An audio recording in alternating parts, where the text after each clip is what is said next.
Math in 3 with Mrs. Z.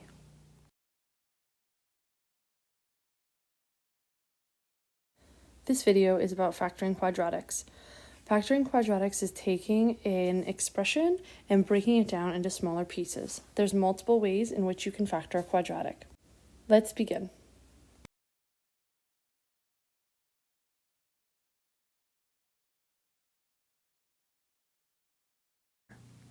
There are many ways to factor a quadratic.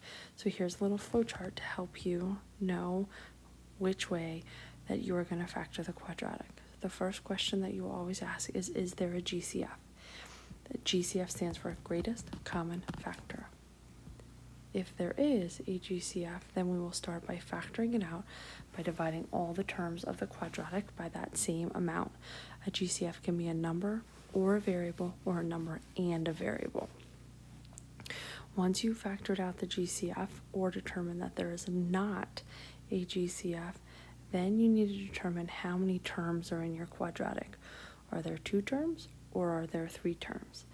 If you have 2 terms, at this point, the only thing that you can do to your binomial is difference of perfect squares. So you have to have perfect squares.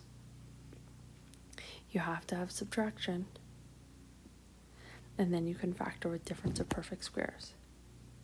If you don't have a binomial, but you instead have a trinomial, then we have to determine, is our a bigger than 1 or is our a equal to 1? If your a is bigger than 1, I like to use what's called the magic process to be able to factor.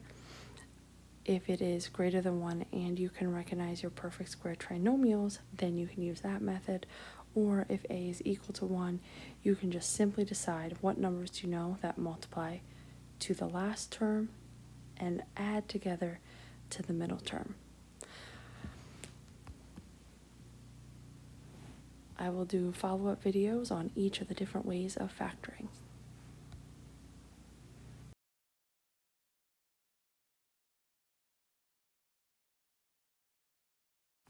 In order to get better at factoring, you gotta practice. You have to practice figuring out which type of factoring, and then you also have to practice actually going through the process of factoring each type.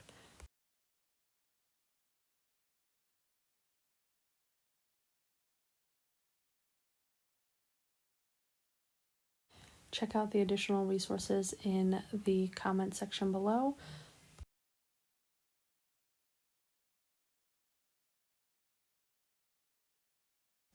This was Math in 3 with Mrs. Z.